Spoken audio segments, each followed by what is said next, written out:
వద్దని బతిమిలాడాడు. మరో చాక్లెట్ ఇస్తానని కూడా చెప్పాడు. అయినా వెనక్కు తగ్గలేదా అతివ. ఇదిగో చూడండి, 1, 2, 3. అమ్మో, ఎన్ని పురుగులున్నాయో! లబలబమంటూ చాక్లెట్ నుంచి బయటకు వస్తున్నాయి.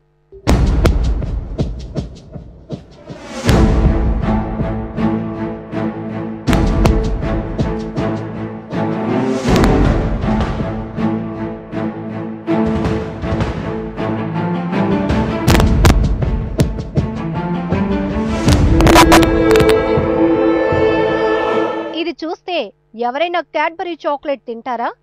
పిల్లలు జాగ్రత్త. ఈ కంపెనీ చాక్లెట్లు తినే ముందు 1కి 2 సార్లు సరి చూసుకోండి. చాక్లెట్లలో పురుగులు ఉన్న విషయం ఆ నోటా ఈ నోటా పాకి ఇప్పుడు వైజాగ్ లో హాట్ టాపిక్ అయింది. మంచి కంపెనీ అని జబ్బలు చరుచుకునే కంపెనీనే ఇలా నాసిరకమైన నాణ్యత లేని చాక్లెట్లు అమ్ముతారా అంటూ ఆగ్రహం వ్యక్తం చేస్తున్నారు మహిళా మణులు. ఈ చాక్లెట్ నే కాదు, ఆ షాపులో ఉన్న చాలా క్యాడ్బరీ చాక్లెట్లలోనూ ఇదే విధంగా పురుగులు ఉంటాయనే అనుమానం వస్తుంది చాక్లెట్ ప్రియులకు.